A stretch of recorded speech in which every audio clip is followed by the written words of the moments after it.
The lesson is that I learnt that I don't know. Pay attention. I learnt from my jahiliyyah that I don't know what is a greater blessing. Islam, the fact that Allah guided us to Islam, or the fact that Allah inshallah guided us to the sunnah of the Messenger alayhi salatu wasalam. I don't know what's a greater ni'mah. Islam or sunnah. And the reason I say that to you is because some people think, and don't worry, I'm going to quote for you Salaf at the end who said this, so you don't think that I'm saying it from my own self. When I come to the Salaf Salihin, because we don't speak from our own selves. We take this from our ulama, who preceded us in knowledge and virtue and time. But the understanding, why did they say this? You see, are you going to go Jahannam if you don't come to Islam? If you don't submit to Allah in uluhiyyah and ubudiyyah, that He's the one Lord worthy to be worshipped, La ilaha illallah. Are you going to burn in Jahannam if you don't come with that? You are, right? Good.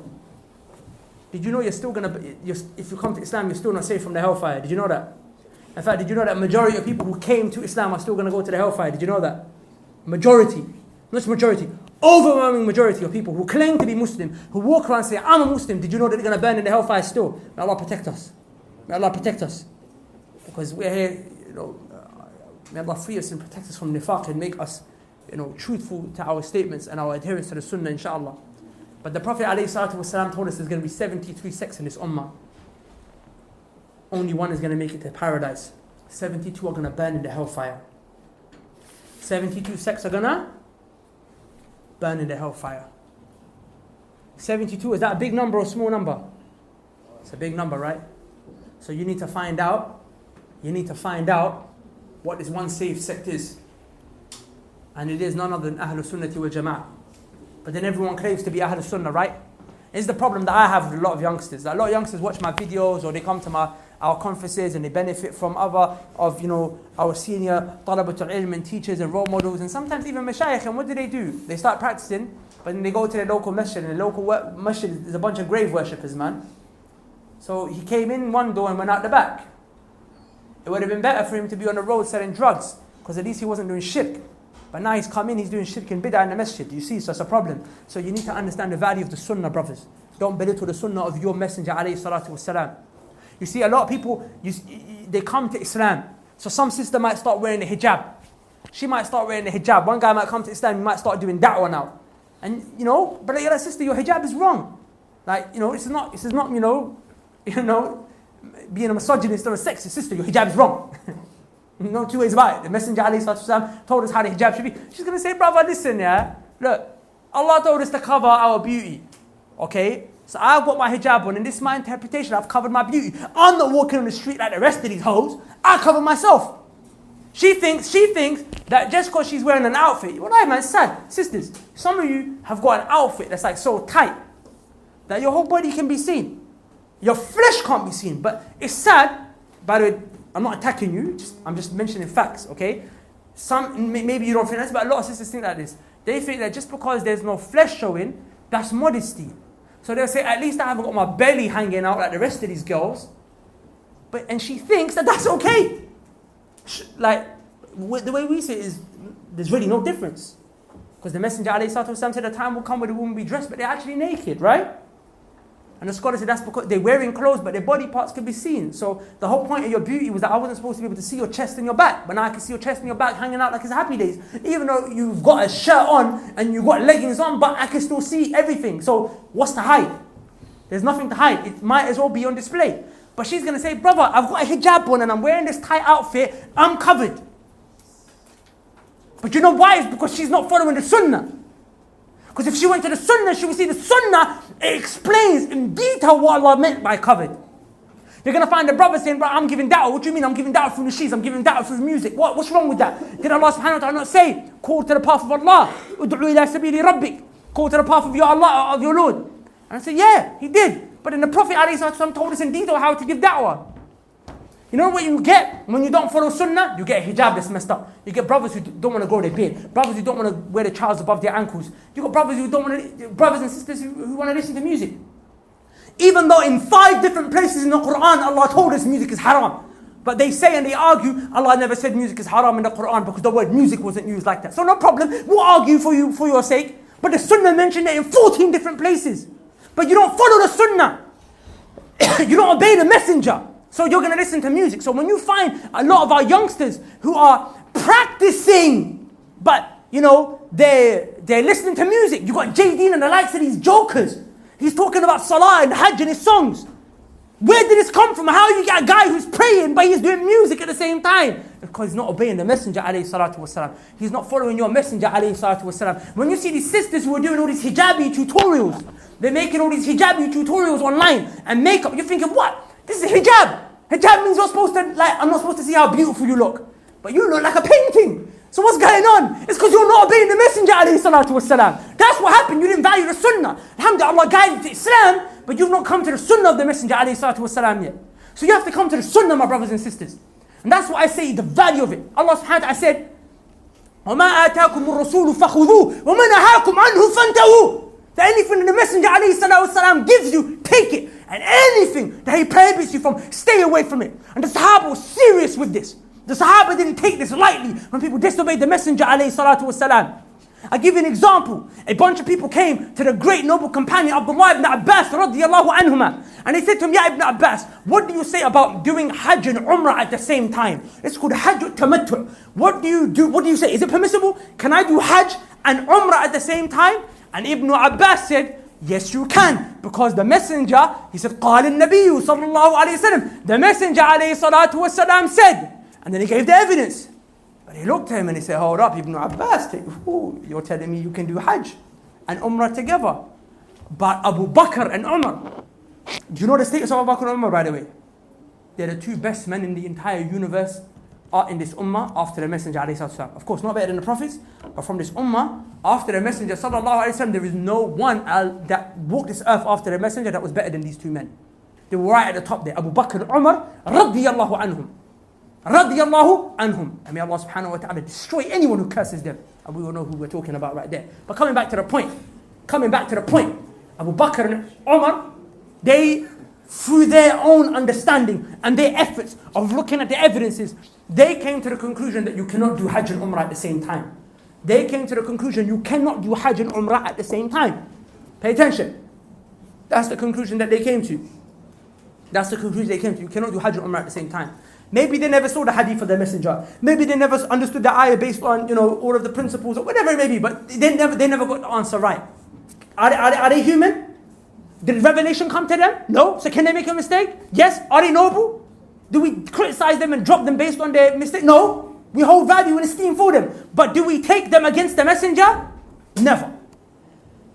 So Ibn Abbas is sitting there saying, I just said to you, the Messenger said. And they come out and say, who? Abu Bakr and Umar said. So Ibn Abbas looks at them and he says, Arahum sayahliqoon. I'm seeing all of them. They're going to be destroyed. I'm looking at them. It's like they're going to get destroyed any second. I'm scared for them. أقول قال النبي صلى الله عليه وسلم. I'm saying to you that the Messenger said. And they're saying, قال أبو بكر وقال عمر. Wallahi man, Sahaba took this issue seriously. You step in the way of what the Messenger said, they were not going to have that, man. They were not going to. Abdullah ibn Mas'ud radiyallahu anhu was walking outside the masjid of the Prophet alayhi salatu wasalam. And the Prophet was inside the masjid. He was inside the masjid. And the Prophet said, sit down. Like imagine we're in the masjid, and imagine the Prophet alayhi salatu wasalam, he says, sit down everyone. And Ibn Mas'ud is outside the masjid. He's outside the masjid. He heard the Messenger say, sit down. He sat down where he was. He's not even in the masjid. But all he knows is that when the Messenger speaks, I hear. When he tells me jump, I say how high.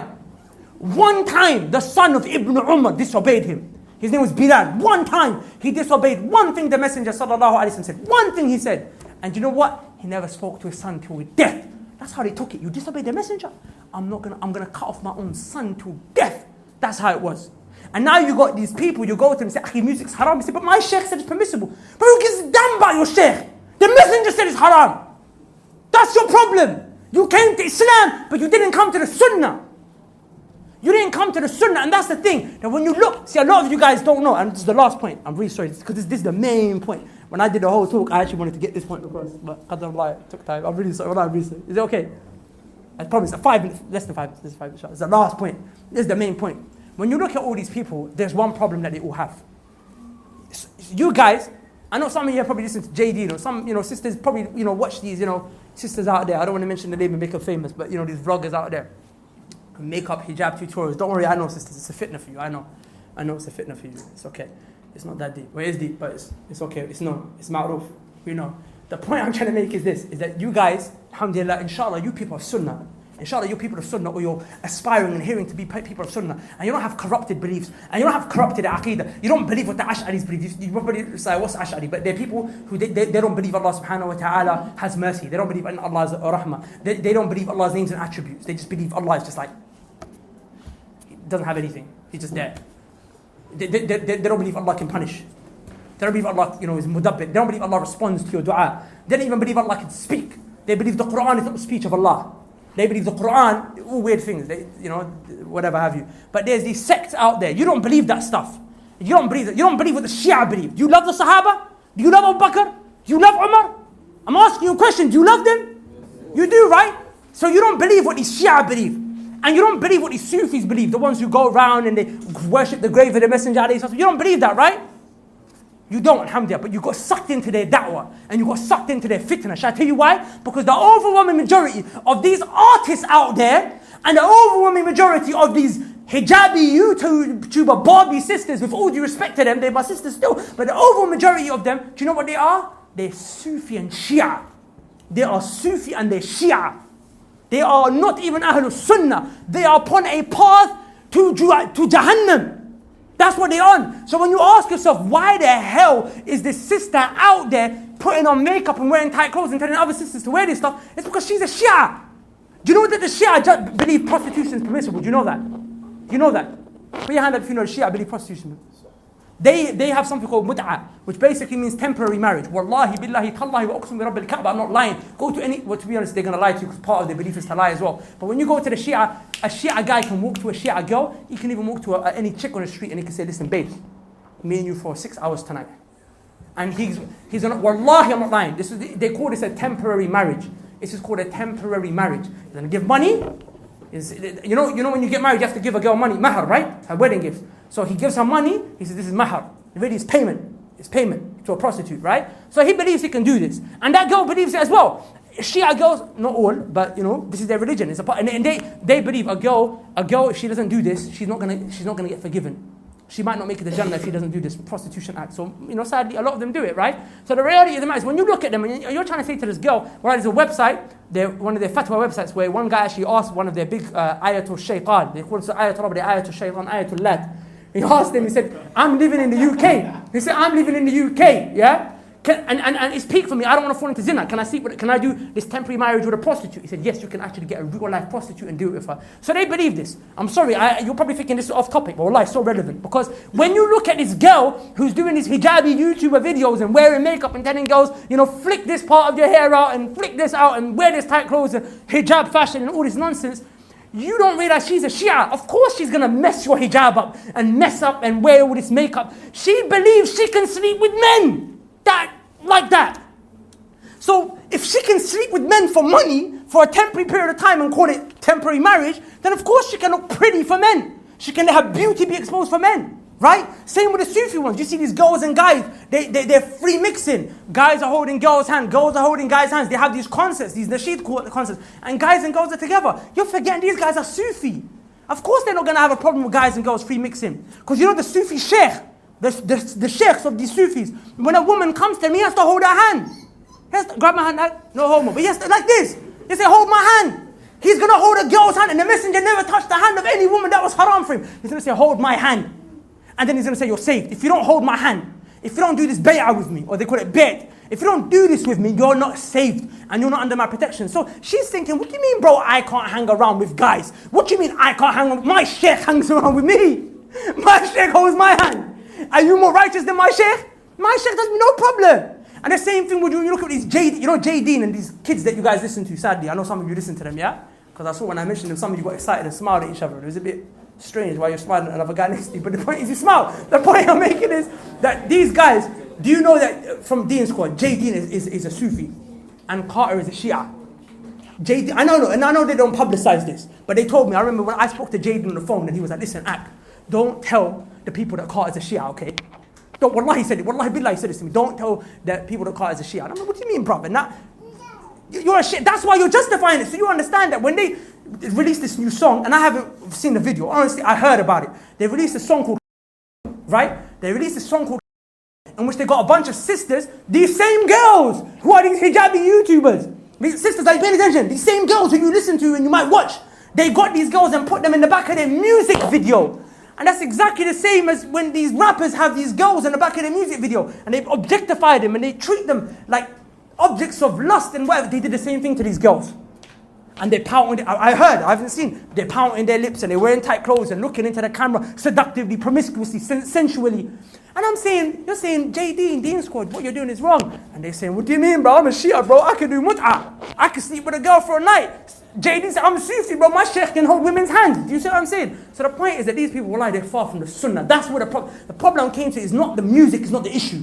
The music is not, it's not holding hands with girls, that's the issue. The issue is they don't follow the sunnah of the Messenger, alayhi salatu wasalam. Do you understand? That's the point I'm trying to get to. That's why I said to you at the beginning, the lesson I learned, and this for me, one of the most valuable lessons that Allah subhanahu wa ta'ala showed me, and I pray Allah subhanahu wa ta'ala doesn't take me off this path, and I pray Allah makes us die upon the sunnah of the Messenger, alayhi salatu wasalam, is that the sunnah, wallahi, we don't know what is more valuable, Islam or the sunnah. And that's not me, Imam Abu Aliya, rahimahullah, student of Ibn Abbas, Ibn Mas'ud, and Abdullah ibn Umar radiallahu anhuma, he was the one who said this. He said, we don't know what is more valuable to us, being guided to Islam or being guided to the sunnah of the Prophet sallallahu alaihi wasallam. A man came to Imam Ahmad and he said, Alhamdulillah, we've been guided to the ni'mah of Islam. And he said, what sunnah? And the sunnah as well. So brothers, please, don't just leave today as, okay, you're a slave, come as a slave. The Sufi's a slave as well. I don't know who to, but the Ash'aris, all of them are slaves. But you want to be a slave to Allah. And the only way you can do that is by following the sunnah of the Messenger, alayhi salatu wasalam.